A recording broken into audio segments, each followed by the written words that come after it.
오늘 우리에게 주시는 하나님 말씀은 창세기 41장 17절에서 45절까지 저와 여러분이 말씀을 한 절씩 교독하고 맨 마지막 45절은 같이 읽도록 하겠습니다. 17절입니다.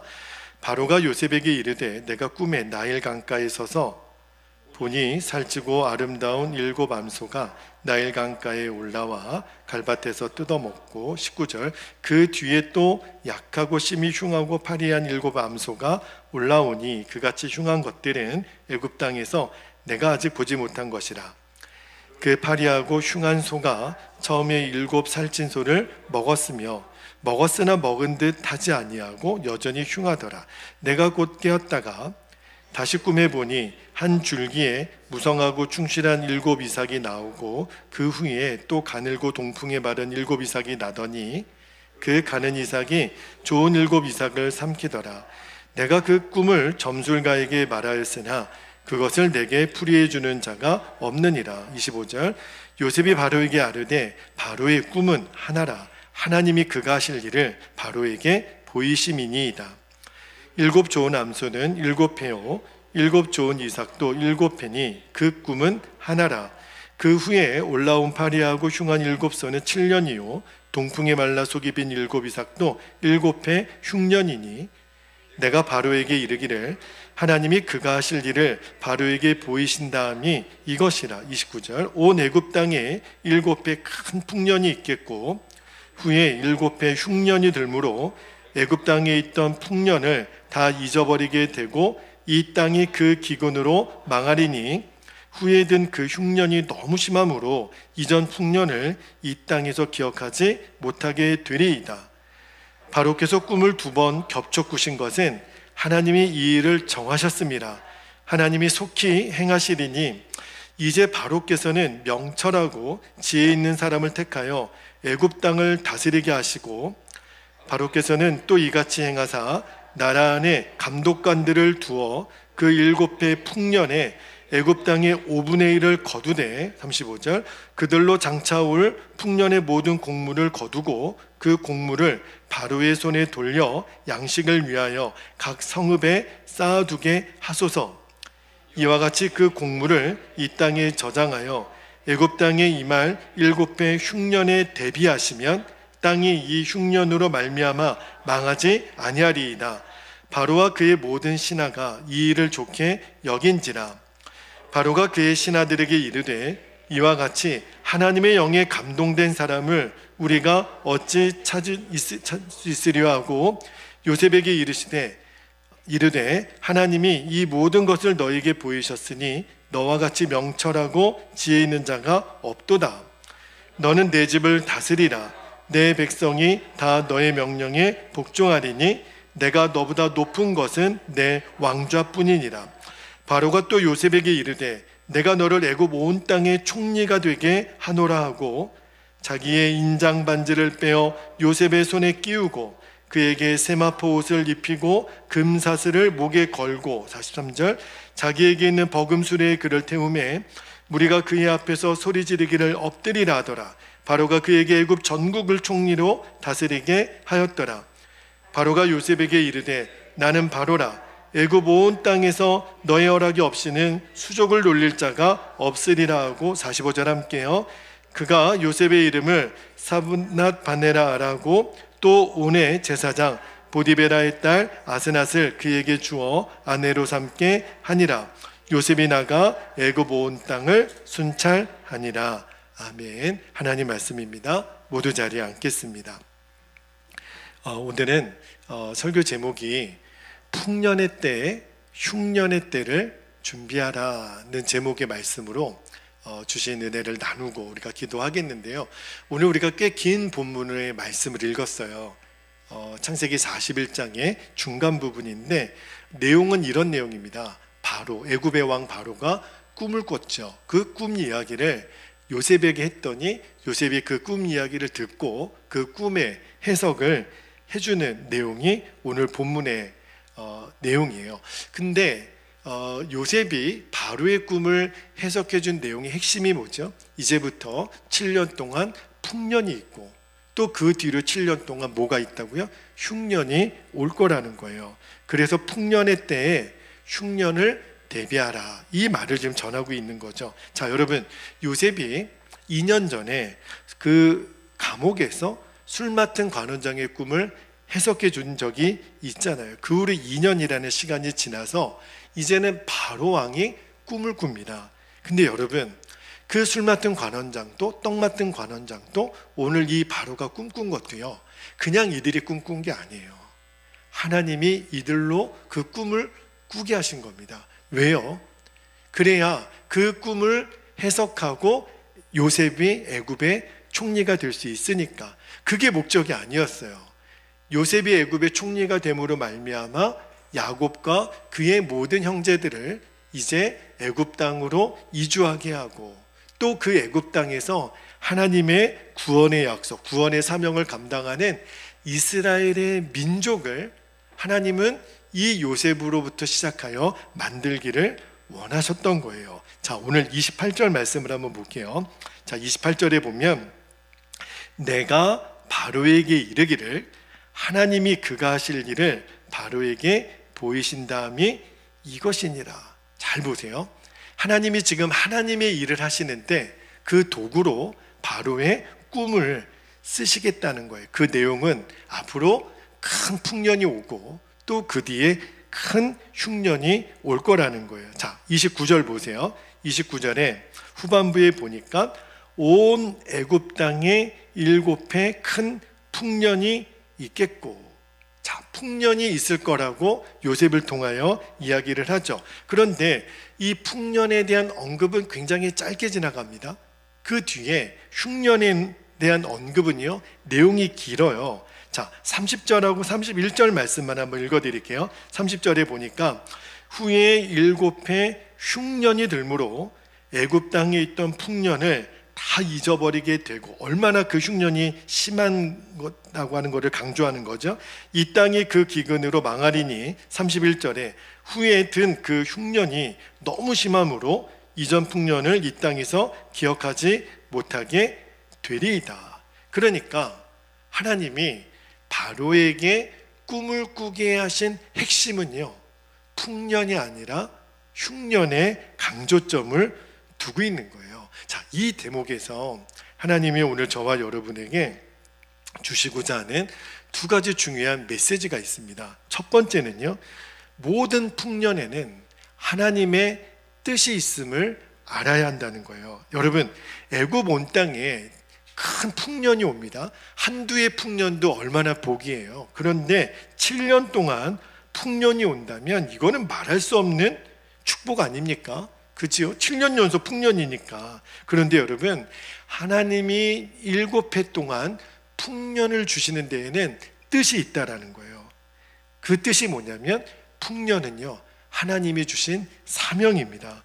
저는요, 여러분이 돈을 많이 버시고 사업도 잘 되고 좋은 학교에 입학하고 좋은 직장에 취직하고 승진하고 성공하는 것, 건강한 것 다 그리 되기를 축복합니다.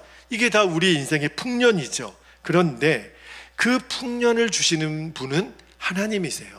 내가 잘나서 풍년을 맞는 게 아니고 하나님이 주시는 건데, 그런데 성경은 동시에 우리가 풍년의 때를 맞이할 때 하나님을 기억하라고 말씀하세요. 왜냐하면 풍년은 하나님이 주시는 거니까. 하나님이 제일 염려하셨던 게 뭐냐면 우리가 너무너무 잘 될 때, 풍년이 있을 때 하나님을 잊어버리게 될 거를 하나님이 염려하셨거든요. 자, 신명기 31장 20절 말씀을 한번 볼게요. 내가 그들의 조상들에게 맹세한 바 적과 꿀이 흐르는 땅으로 그들을 인도하여 드린 후에, 잘 보세요, 그들이 먹어 배부르고 살찌면 돌이켜 다른 신들을 섬기며 나를 멸시하여 내 언약을 어기리니. 여러분, 사람이 화장실 들어갈 때 마음하고 나올 때 마음이 왜 이렇게 다르죠? 배부르고 등 따스우니까 하나님의 은혜를 잊어버리는 거예요.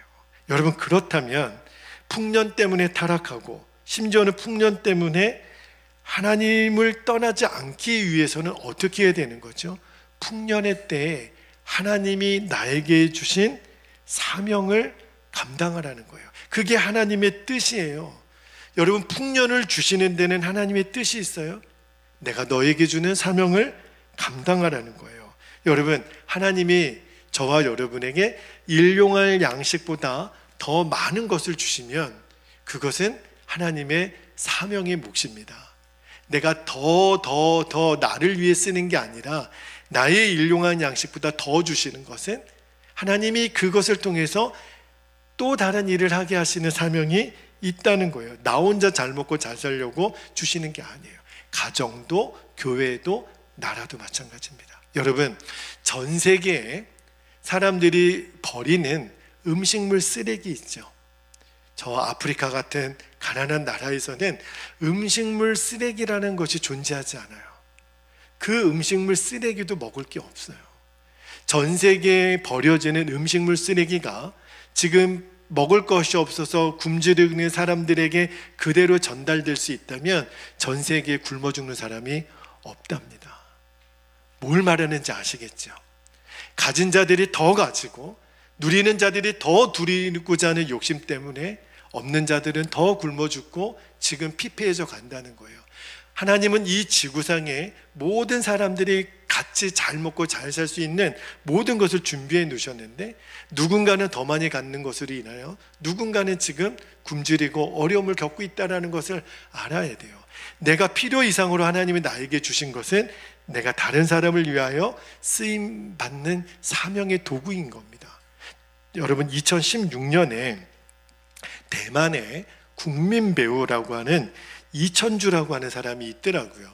우리나라 대종상 같은 그 나라에는 금종상이라고 하는 연예인 시상식이 있었는데 그때 그 이천주라고 하는 사람이 두 번의 이별이라고 하는 그 작품으로 나무주연상을 받은 거예요. 큰 상을 받았죠. 그러면 여러분, 보통 큰 상을 받으면 상 받고 뭐예요? 그 수상 소감을 이야기하는 시간이 있잖아요. 그분이 뭐라고 말했는지 한번 잘 보세요. 저는 크리스찬입니다. 그렇기 때문에 저와 하나님의 방식으로 말하겠습니다. 하나님은 우리 공동체가 여기 모이게 하셨습니다. 그리고 알아야 할 것은 아직도 많은 공동체가 밖에서 고통을 당하고 있다는 것입니다. 저를 성경에 있는 주기도문으로 여기 땅 위에 있는 사람들을 위해서 기도하게 하셨습니다. 제가 그 기도를 해도 될까요? 그러면서 주기도문을 외우기 시작했어요. 전 세계 어느 방송에서도 시상식에서 수상소감으로 주기도문을 외운 사람이 없습니다. 대만이 어떤 나라인 줄 아시죠? 불교와 도교가 강성한 나라예요. 엄청난 이슈가 됐습니다. 물론 현장에 있었던 사람들이 기립박수를 쳐줬다 그래요. 그러나 그 불교와 도교가 가득했던 대만에서는 있을 수가 없는 일인 거죠. 아, 저거 경솔했다. 굉장히 부정적으로 다른 연예인들도 다 손가락질하고 비판했어요. 그런데 이천주 씨가 뭐라고 얘기했냐면, 저는 만약에 또다시 이 자리에 제가 서게 된다면 똑같이 주기도문을 외울 것입니다. 그렇게 고백을 했어요. 제가 그 이천주 그 배우를, 저는 뭐 그분의 작품을 본 적도 없지만 그분의 그 간증을 들으면서 하나님이 그의 인생에 풍년을 주셨을 때 그 풍년을 사명으로 알았던 사람이 바로 이천주 씨구나. 너무너무 멋진 그리스도인이라는 생각이 들었어요. 저는 앞으로 그분을 하나님이 어떻게 쓰실지는 모르겠어요. 그러나 그가 하나님이 그의 인생에 풍년을 주실 때마다 이것은 하나님이 나에게 사명을 감당하라고 주신 하나님의 뜻이구나, 그 사실을 늘 기억하고 있다면 하나님은 글을 너무너무 복되게 쓰실 거라는 믿음이 있더라고요.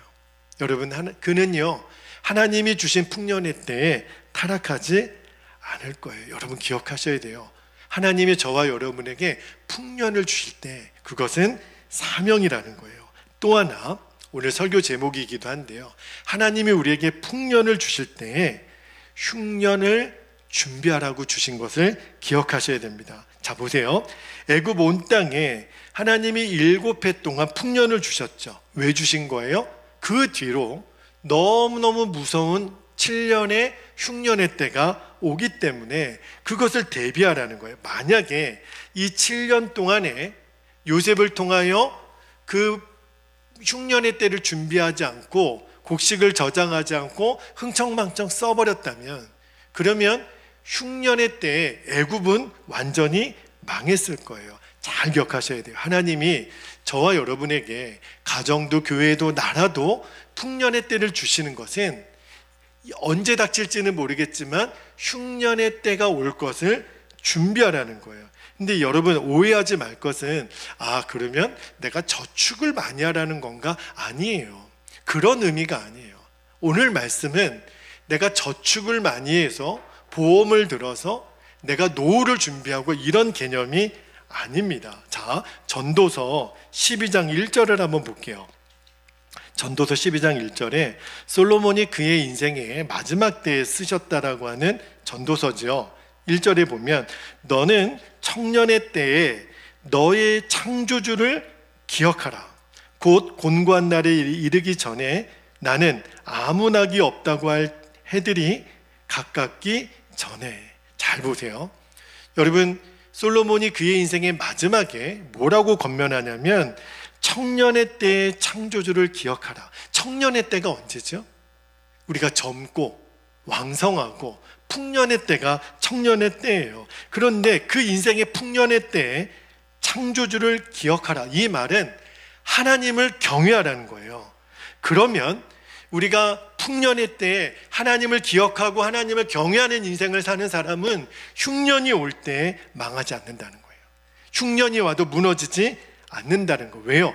풍년의 때에 하나님 그분과 너무 친밀한 관계의 준비를 잘 해놨기 때문에 흉년의 때가 든든한 거예요. 다시 뒤집어서 말하면 풍년의 때에 하나님 그분을 기억하지 못하고 하나님을 경외하지 못하는 삶을 살면 흉년이 오면 다 무너집니다. 다 쓰러집니다. 여러분, 우리 한국 교회가 늘 영적인 풍년의 때를 경험했죠. 그런데 정말 상상할 수 없었던 흉년의 때를 경험을 했죠. 언제죠? 코로나가 이 땅에 온 그 지구상에 창궐했던 팬데믹이 몇 년 동안 전 세계를 완전히 사로잡았잖아요. 그런데 그때 어떤 일이 일어났는 줄 아십니까? 성도들이 교회에 와서 예배를 못 드렸어요. 교회의 문을 열 수가 없었어요. 감염이 된다고. 우리는 늘 내가 원하면 교회에 와서 예배 드리고 함께 교제하고 함께 기도할 수 있는 것이 당연한 줄 알았는데 그러지 못한 흉년의 때가 올 거라고 누구도 상상을 못했어요. 그리고 그 후유증이 지금도 한국 교회 안에 계속 남아 있잖아요. 여러분, 그 코로나를 여러분 그냥 한번 큰 감기보다 더 심한 질병의 유행이 있었다 그걸로 끝날 문제가 아닌 거예요. 여러분, 코로나를 겪으면서 우리가 이제는 예수님이 마지막 때에 말씀하셨던 신앙의 흉년의 때가 올 것에 대한 예수님의 경고 말씀을 우리가 새겨 들어야 돼요. 자, 마태복음 24장 9절에서 12절까지 말씀을 좀 읽어드릴게요. 잘 보세요. 9절입니다. 그때가 신앙의 흉년이 올 때라는 거예요. 사람들이 너희를 환난에 넘겨주겠으며 너희를 죽이리니 너희가 내 이름 때문에 모든 민족에게 미움을 받으리라. 10절에 그때 많은 사람이 실족하게 되어 서로 잡아주고 서로 미워하겠으며 11, 12절에 거짓 선지자가 많이 일어나 많은 사람을 미혹하겠으며 불법이 성함으로 많은 사람의 사랑이 식어지리라. 여러분, 예수님의 이 경고의 말씀을 잘 읽다 보면 코로나는 아무것도 아니에요. 코로나는 비교도 안 되는 신앙의 흉년의 때가 올 거라는 거예요. 그때가 마지막 때라는 거죠. 어느 누구도 경험하지 못했던 대환란의 때가, 마음대로 신앙생활할 수 없는 그 흉년의 때, 예수님 뭐라고 말씀하시냐면 살아남아야 된다는 거예요. 우리가 육신적으로 흉년을 우리 부모 세대들은 많이 경험을 했잖아요. 영적으로도요. 이 신앙의 흉년이 왔을 때 끝까지 여러분 믿음을 지켜야 됩니다. 언제까지요? 우리 주님 다시 오실 때까지. 그래서 예수님이 마태복음 24장 13절에 이렇게 말씀하셨어요. 그러나 끝까지 견디는 자는 구원을 얻으리라. 너무너무 어려운 신앙의 흉년의 때가 우리에게 올 수 있다라는 거예요. 그런데 여러분, 저는 그 흉년이 올 것에 대해서 여러분에게 두려움을 주려고 이 말씀을 전하는 게 아닙니다. 지금은 우리가 신앙의 풍년의 때를 경험하고 있잖아요. 그래서 준비하라는 거예요. 신앙의 흉년의 때가 오기 전에 이 풍년의 때에 그 흉년의 때를 대비하라는 거예요. 다시 말하면 다시 오실 예수님을 맞이할 준비를 하라는 거예요. 등불과 기름을 준비했던 다섯 처녀처럼 언제든지 지금 주님 이 예배 시간이 끝나고 다시 오더라도 맞을 수 있는 준비가 되어 있어야 되는 거예요. 내가 신앙생활 열심히 하셔야 됩니다. 목사님, 나중에 할게요. 나중에 갈게요. 아니요. 나중이라는 시간이 언제가 존재할 수 있겠나요? 우리는 늘 지금 신앙의 풍년의 때, 신앙의 흉년의 때를 준비해야 돼요. 언제까지나 이 풍년이 계속되리라는 보장이 없어요. 그래서 믿음을 지키고 우리가 오늘도 하나님을 기억하고 하나님을 경외하는 삶이 너무너무 중요합니다. 자, 두 번째입니다. 그렇다면 어떻게 흉년의 때를 대비할 수 있는 거죠? 오늘 그 말씀을 좀 나누고 싶은 거예요. 자, 여러분, 요셉은요 바로의 꿈을 해석만 해준 게 아니었어요. 그 솔루션도 제시했잖아요. 그냥 꿈만 해석해 준 게 아니라 당신과 애굽의 모든 백성, 나아가 온 나라의 백성들이 살아남으려면 지금부터 제가 하는 말을 잘 들으십시오. 흉년의 때를 어떻게 대비해야 되는지 요셉이 기가 막힌 솔루션을 제시하잖아요. 그러고 보면 애굽에게 있어서 요셉은요 생명의 은인이에요. 만약에 요셉이 아니었으면 나중에 풍년의 때가 지나가고 나면 아무런 대책이 없었던 애굽도 그때 망하고 말았죠. 그러면 온 세계가 다 굶어 죽고 말았을 거예요. 여러분, 요셉은요 정말 애굽의 복덩어리였죠. 우리도 여러분 인생을 살다 보면 요셉과 같이 미래를 내다보고 미래를 준비하고 하나님의 뜻을 깨닫게 하고 풍년의 때, 흉년의 때를 준비할 수 있는 이런 사람을 만나는 게 얼마나 복이에요. 우리 가정에 그런 한 사람만 있어도, 우리 교회에 그런 한 사람만 있어도 얼마나 큰 복인가요? 얼마나 든든하고 얼마나 좋겠어요. 자, 그런데 이런 요셉에게 임했던 이 풍년의 때에 요셉은 어떻게 그 흉년의 때를 준비할 수 있었을까? 그 지혜가 38절에 나와요. 자, 오늘 말씀 38절에 보니까 바로가 그의 신하들에게 이르되 이와 같이 밑줄 하시고 보세요. 하나님의 영에 감동된 사람을 우리가 어찌 찾을 수 있으리요.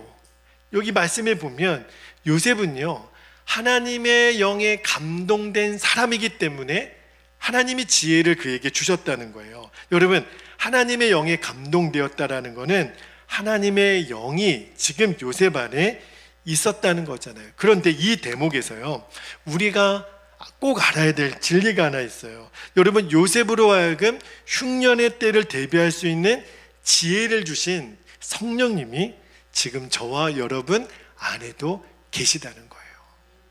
우리 안에 성령님이 계시다라는 거예요. 여러분, 우리는요 더 이상 요셉과 같은 사람이 있으면 좋겠다 이렇게 부러워할 필요가 없어요. 요셉을 요셉되게 하신 성령님이 저와 여러분 안에도 계세요. 여러분, 성령님이 왜 우리 안에 오셨을까요? 하나님의 뜻을 깨닫게 하시고 흉년의 때를 대비할 수 있도록 요셉을 가르쳐 주신 것처럼 성령님은 우리 안에 오셔서 우리를 가르치세요. 자, 요한복음 14장 26절에 보면 이렇게 말씀하십니다. 보혜사 곧 아버지께서 내 이름으로 보내실 성령, 그가 너희에게, 잘 보세요, 모든 것을 가르치고 내가 너희에게 말한 모든 것을 생각나게 하시리라. 우리는 요셉을 찾을 필요가 없어요. 우리 안에 오신 성령님을 주목하면 돼요. 자, 근데 우리가 또 하나 기억할 게 뭐냐면, 자, 여러분, 요셉이 흉년의 때를 대비할 수 있는 그 방법을 가르쳐 줬다고 해서 이제 바로에게 이야기를 하잖아요. 그래서 애굽이 흉년의 때를 견뎠던 게 아니에요. 오늘 정말 주목하고 싶은 말씀이 40절에 나오는 그 애굽 왕 바로의 고백입니다. 잘 보세요. 40절에 너는 요셉입니다. 내 집을, 이 바로의 나라 애굽을 다스리라. 내 백성이 다 너의 명령에 복종하리니 내가 너보다 높은 것은 내 왕좌뿐이니라. 여러분, 이 40절의 바로의 고백을 진짜 주목하셔야 돼요. 바로가 지금 요셉에게 뭐라고 그러냐면 너는 내 집을 다스리라. 요셉은요, 총무 경험을 한두 번 한 게 아니에요. 보디발의 집에서도 총무했죠. 감옥에서도 총무 역할을 했죠. 그런데 이제는 한 나라의 살림을 다 맡게 되는 총리에 대한 제안을 받습니다. 여러분, 총리가 뭐예요? 여러분, 대통령은요, 상징적인 인물이잖아요. 나라의 거반 살림은 다 이 총리가 합니다. 다시 말하면 통치권을 지금 바로가 요셉에게 이양하는 거예요. 내 백성이 이제부터 너의 말에 다 복종하게 될 거라는 거예요. 잘 보세요. 여러분, 요셉이 성령님이 주시는 지혜로 흉년을 대비할 수 있는 그 지혜를 가르쳐 주었다 하더라도, 또 요셉이 애굽에 극심한 흉년이 와도 망하지 않고 살아남을 수 있는 방법을 가르쳐 줬다 하더라도, 바로가 요셉에게 통치권을 주지 않으면, 요셉의 말에 복종하지 않으면 아무 소용이 없는 거 아닙니까? 그런 점에서요, 저는 이 바로가 최고의 결단을 한 거예요. 그 요셉에게 통치권을 이양한 것이. 왜 그러냐면, 저는 이 장면에서 또 다른 한 사람의 동명이인 바로 왕이 생각이 났어요. 요셉의 때로부터 400년이 지난 다음에 어떤 일이 일어나냐면, 하나님이 모세를 애굽 땅에 보내시죠. 그때 하나님의 명령이 뭐냐면 애굽 안에 있는 내 백성을 출애굽시키라는 거예요. 모세를 통해서 전했죠. 근데 똑같은 이름의 그 바로 왕은 그거를 거절합니다. 백성을 보내지 않아요. 잘 보세요. 400년 전에 바로는 요셉의 그 제안에 수락하고 복종했어요. 그런데 400년 후에 바로는 모세의 말에 복종하지 않습니다. 사실은 요셉과 모세의 말이 아니라 하나님의 말인 거죠. 그러다가 애굽에 10가지 재앙을 내려요. 마지막 10번째 장자의 재앙이 임하고 나서야 바로가 두 손을 듭니다. 못 살겠다. 나가라. 그래가지고 모세와 이스라엘 백성이 나가죠. 200만 명의 이스라엘 백성들이. 근데 그때 바로가 또 마음이 강팍해져서 이스라엘 백성을 쫓습니다. 앞에는 홍해요, 뒤에는 바로의 군대가 있었을 때 하나님이 모세의 지팡이를 들어 홍해를 가르게 하시죠. 그때 바로의 모든 군사는 바다의 수장이 되고 맙니다. 잘 보세요, 여러분. 한 사람 바로의 순종이 애굽을 그때 살렸죠. 그러나 400년 후에 한 사람 바로의 불순종이 애굽에 큰 고통을 가져왔다라는 것을 기억하셔야 돼요. 여러분, 요셉에게 풍년의 때에 어떻게 살아야 할지, 어떻게 흉년의 때를 준비해야 될지 가르쳐 주신 성령님이 저와 여러분 안에도 계십니다. 그러면 오늘 말씀에서 우리가 정말 기억해야 될 한 가지가 뭐냐면, 성령님께 우리도 내 인생의 주도권을 드리는 거예요. 잘 기억하셔야 돼요. 풍년의 때를 우리가 살아남을 수 있는 최고의 방법은요, 내 모든 주권을 바로가 요셉에게 이양했던 것처럼 내 안에 오신 성령님께 우리의 모든 주권을 드리는 거예요. 그리고 그 성령님이 나를 말씀하시는 대로 순종하는 것. 여러분, 우리가 예수님을 믿고 우리는 예수님을 주님 그렇게 부르잖아요. 그게 무슨 말이에요? 내 인생의 주권을 예수님께 드립니다. 그리고 우리 자신은 종인 거예요. 여러분, 우리 안에 오신 성령님이 예수님의 영이잖아요. 그 성령님은 예수님이 우리에게 하신 모든 말씀을 가르치시고 생각나게 하신다고 그랬잖아요. 자, 잘 보세요. 애굽 왕 바로가 요셉을 애굽의 주권자로 삼았죠. 그리고 모든 백성에게 요셉의 말에 복종하라 똑같이 우리도 이제부터 내 안에 오신 성령님을 내 인생의 주권자로 삼고 성령님의 음성에 순종하는 것, 그게 풍년의 때에 흉년을 준비하는 하나님의 사람이 되는 거예요. 이제 말씀을 좀 마무리하려고 합니다. 여러분, 우리들에게 있어서 이 신앙의 풍년의 때를 아무 생각 없이 그냥 보내서는 안 돼요. 지금 좋다, 모든 일이 더 잘 된다. 사실은요, 우리들의 모든 인생의 위기는요, 잘 될 때 옵니다. 다윗이 전쟁 중에 있었을 때 사울에게 쫓김을 받을 때는 얼마나 겸손하고 얼마나 겸비하고 깨어 있었는지. 그런데 모든 게 너무너무 잘 됐을 때, 내가 이렇게 큰 왕이 됐구나, 그러다가 그 밧세바를 한번 잘못 보는 바람에 그가 엄청난 무너짐의 시간을 겪잖아요. 사실은 우리들의 인생의 고비는요, 잘 될 때 와요. 풍년의 때에 와요. 그래서 오늘 말씀이 너무너무 중요한 것이, 우리들의 인생의 풍년이 왔을 때 아무 생각 없이 보내서는 안 돼요. 오히려 더 긴장해야 됩니다. 오히려 또 물으셔야 돼요. 성령님, 제가 성령님의 뜻에 불순종하는 것은 없습니까? 이것이 바로 흉년의 때, 언제가 될지는 모르겠지만 그 마지막 흉년의 때를 견딜 수 있는 비밀이에요. 그러므로 성령님이 여러분에게 감동을 주실 때요, 그냥 무시하시면 안 돼요. 출애굽 때에 그 강박했던 그 바로처럼 내 마음이 완악해져서 불순종하면 안 돼요. 때가 있는 거예요. 모든 일에는 때가 있어요. 그래서 주의 종을 통하여 권면을 들을 때, 말씀과 기도 중에 하나님의 뜻이 깨달아질 때, 돌이켜야 될 때 빨리 돌이켜야 돼요. 그렇지 않으면 흉년의 때에 감당할 수가 없어요. 여러분, 하나님의 때때로 저와 여러분에게 왜 시험과 고난을 주실까요?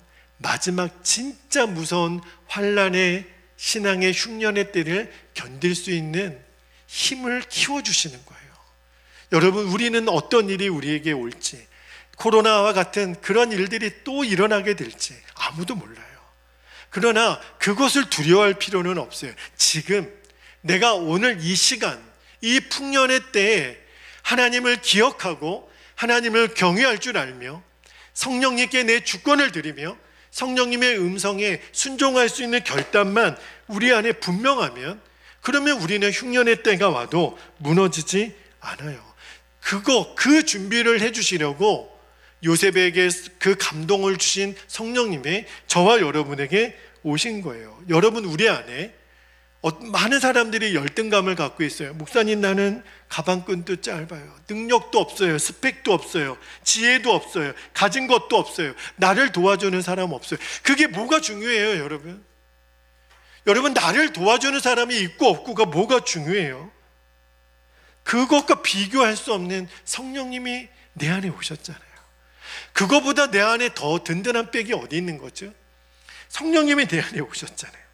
이제는 우리가 할 일은 성령님께 주권을 내어드리는 거예요. 아무것도 안 하고 가만히 있으라는 게 아닙니다, 여러분. 내 주권을 내어드리는 거예요. 아무것도 안 하고 나는 아무것도 안 해, 기도도 안 해, 전도도 안 해, 아무것도 안 해. 이거는 교만인 거죠, 사실은. 왜? 그것도 내 주권을 성령님께 드리지 않는 거예요. 성령님께 주권을 드렸다면 성령님이 기도하라 그러면 기도하는 거고, 나가서 외치라 그러면 외치는 거고, 그것밖에 없습니다, 여러분. 우리의 신앙생활은요, 사실은 아무것도 안 하는 것도 무서운 교만인 거예요. 성령님께 우리가 순종을 결단하면요, 성령님이 우리를 놀랍게 이끌어 가세요. 우리들의 인생에 언제 흉년의 때를 만날지 몰라요. 그러나 여러분, 걱정하고 염려하지 말게 되기를 바랍니다. 우리 안에 오신 성령님은 그 때를 다 준비시켜 주세요. 너무너무 감사죠. 우리가 할 일은 매 순간에 성령님의 음성에 귀 기울이고, 그리고 내 주권을 성령님께 드리고 순종하면 돼요. 이것이 바로 예수님과 동행하는 삶인 거예요. 창세기 5장에 나오는 에녹이 그랬고 노아가 그랬고, 그분들은요, 그냥 동행한 게 아니라 늘 주님께 묻고 내 주권을 주님께 드리고, 그리고 주님의 말씀에 늘 순종했던 그 걸음걸음이 예수님과 동행하는 거예요. 그 사람을 하나님이 요셉과 같이 쓰는 겁니다. 요셉은 하루아침에 꿈 한 번 잘 꿔서 일약 스타가 된 사람이 아닌 거예요. 늘 내 안에 오시는 성령의 감동함이 있었던 사람, 늘 주님께 물을 줄 알았고 주권을 내어드릴 줄 알았고 순종할 줄 알았던, 여러분 오늘 그 바로가 요셉에게 했던 그 말을 통해서 우리가 정말 붙잡아야 돼요. 맞다, 성령님이 마음껏 일하실 수 있도록 오늘 나를 내어드리는 것, 이것이 신앙의 풍년의 때, 흉년의 때를 준비하는 사람입니다. 이 시간은 우리 함께 기도하겠습니다. 여러분, 이 진리의 말씀이 분명하면 풍년의 때에도 타락하지 않고 흉년의 때에도 망하지 않아요. 오늘 너무너무 중요한 말씀을 들었습니다. 두 가지 기도 제목을 여러분에게 나누고 함께 기도합니다. 첫 번째, 풍년의 때에 흉년을 준비할 수 있는 하나님의 뜻을 깨닫게 하옵소서. 하나님의 뜻이 있어요. 두 번째, 흉년의 때를 이기게 해주시는 성령님께 내 인생의 통치권을 내어드리고 온전히 순종하게 하옵소서. 이 두 가지 기도 제목을 붙들고 주님의 이름을 간절히 부르신 후에 통성으로 기도하겠습니다. 주여